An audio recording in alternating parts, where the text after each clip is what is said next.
Le petit ventre de Nathalie n'arrêtait pas de gargouiller. Elle a eu faim toute l'après-midi, mais c'était le soir maintenant, et sa mère n'était pas encore à la maison. Ces riches devraient arrêter de faire travailler ma mère autant. J'aurais souhaité ne jamais avoir déménagé en France. Maman n'avait pas à travailler aussi dur là-bas qu'ici. En marchant dehors, elle a entendu de la musique forte émanant de loin, du plus grand manoir du voisinage. Son ventre lui a dicté d'y aller. Elle a découvert qu'il y avait une énorme fête organisée dans le jardin. Nathalie a commencé à baver quand elle a vu le grand buffet.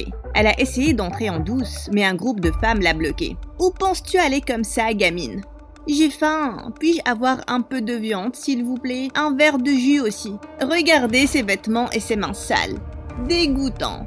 Tu n'es pas la bienvenue ici, gamine. Va-t'en. » Leur méchanceté a vraiment énervé Nathalie.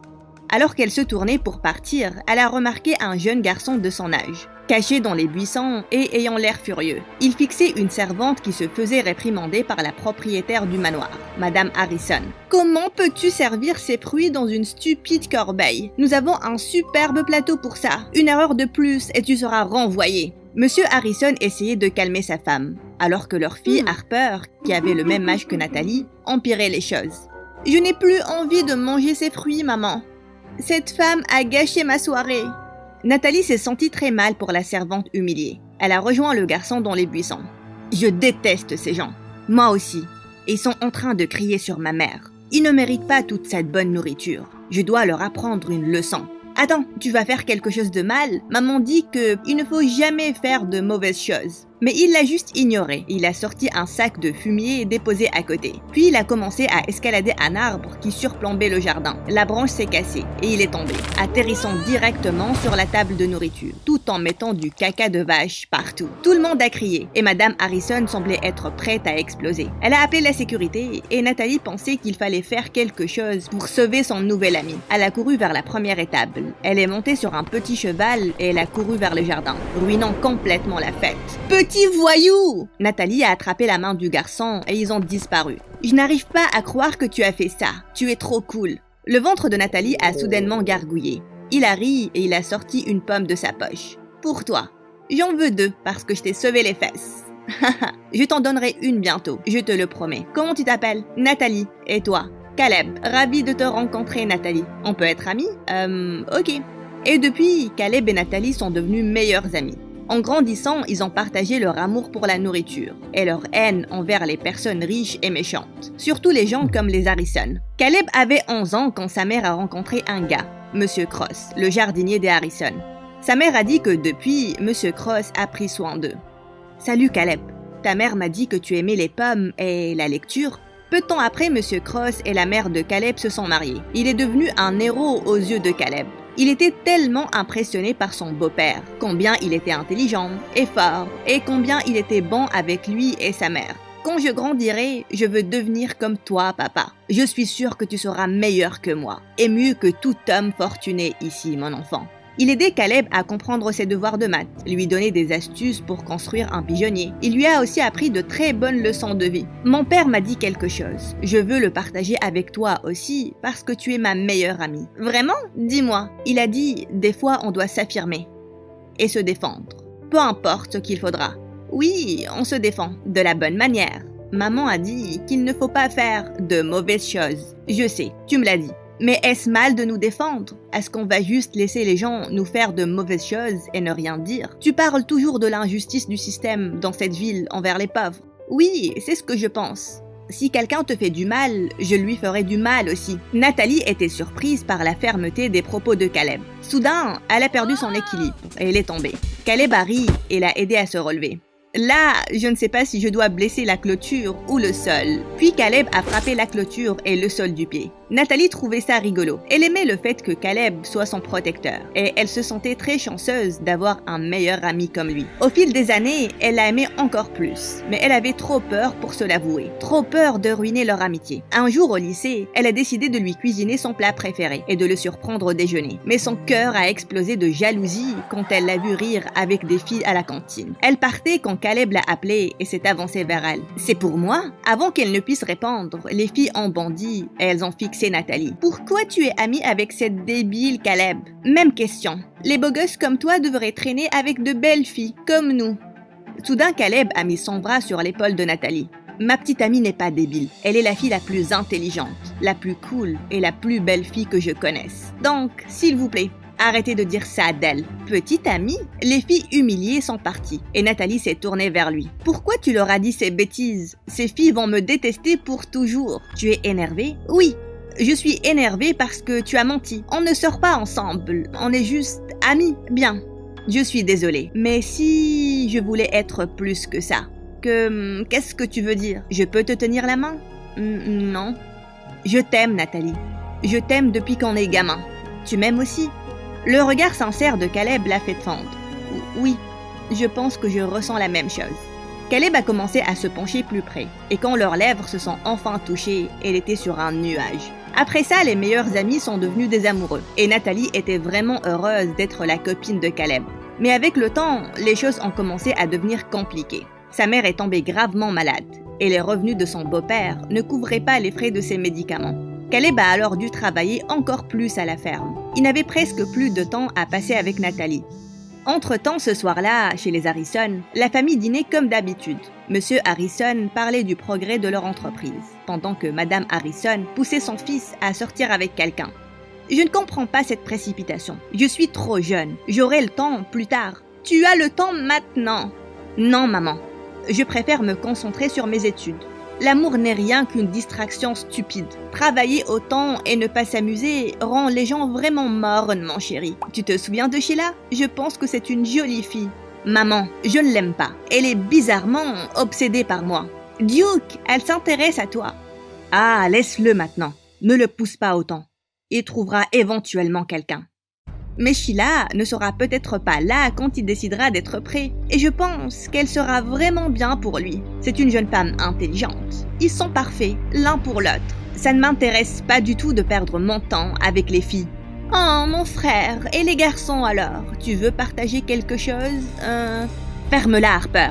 Eh bien, Sheila et ses parents vont bientôt nous rendre visite. Et tu vas passer du temps avec elle pour que vous fassiez connaissance. Peut-être que ça va se terminer en mariage. Duke a soudainement eu le besoin de mentir. Je suis désolée, maman, mais j'ai déjà une petite amie. Quoi? Je ne vais pas sortir avec Sheila parce que j'ai déjà une petite amie. Depuis quand tu as une petite copine? Depuis 6 mois. Mais on a gardé le secret. Je ne veux pas qu'on s'immisce dans mes affaires. Duke est sorti de table et il a décidé d'aller marcher dans le jardin. Soudain, il a entendu quelqu'un s'avancer derrière lui. Il s'est tourné pour voir que c'était Monsieur Cross. Oh, navré, Maître Duke. Je ne voulais pas déranger votre marche. Vous semblez être un peu contrarié. Je ne le suis pas. Ce n'est rien. C'est juste que mes parents peuvent être un peu trop. Vous avez des enfants, Monsieur Cross? Un fils de votre âge. Je vous le présenterai peut-être un jour. Duke était très préoccupé. Il a donc juste souri au jardinier et il est parti. Ce week-end-là, la mère de Nathalie a attrapé une grippe. Elle est allée en ville avec Caleb pour acheter des médicaments. Alors qu'ils étaient dans la pharmacie, son beau-père l'a appelé.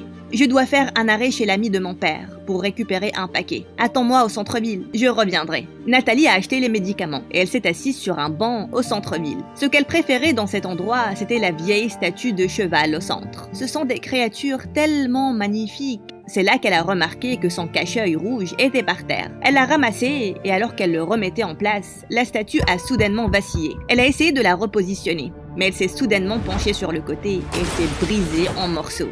Oh mon Dieu! Nathalie a contemplé la scène, totalement choquée. Les habitants se sont rapidement rassemblés et ils se sont déchaînés.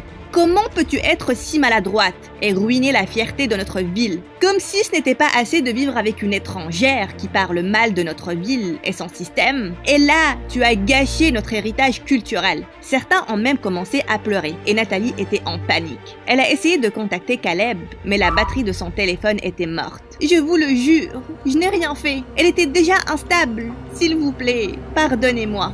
Mais les habitants étaient vraiment énervés. Rapidement, la police est intervenue. Alors qu'on l'interrogeait, tout le monde s'est soudainement tu, tout en cédant le passage à quelqu'un. Nathalie a relevé la tête, elle a croisé le regard de quelqu'un. Duke, le fils aîné des Harrison. Qu'est-ce qui se passe ici? Cette fille a vraiment endommagé une propriété publique et elle doit nous accompagner au poste. Duke a acquiescé de la tête. Nathalie s'est retrouvée assise au poste de police. S'il vous plaît, officier, ma mère est malade et elle doit vraiment être inquiète. Mais l'officier l'a juste ignoré. Quelques instants après, Duke est sorti avec l'officier principal. Tu es libre de partir. J'ai tout arrangé. Hein? Qu'est-ce que tu veux dire? J'ai payé 50 000 $ pour l'amende, pour que tu n'ailles pas en prison. Quoi? Pourquoi tu ferais ça? Tu ne me connais même pas. Mais j'ai besoin de toi. Quoi? Qu'est-ce que tu veux dire? Puis Duke l'a traîné en dehors du poste pour parler. Écoute, j'ai besoin que tu travailles pour moi en prétendant être ma copine, durant 1 mois. Peux-tu répéter ce que tu as dit?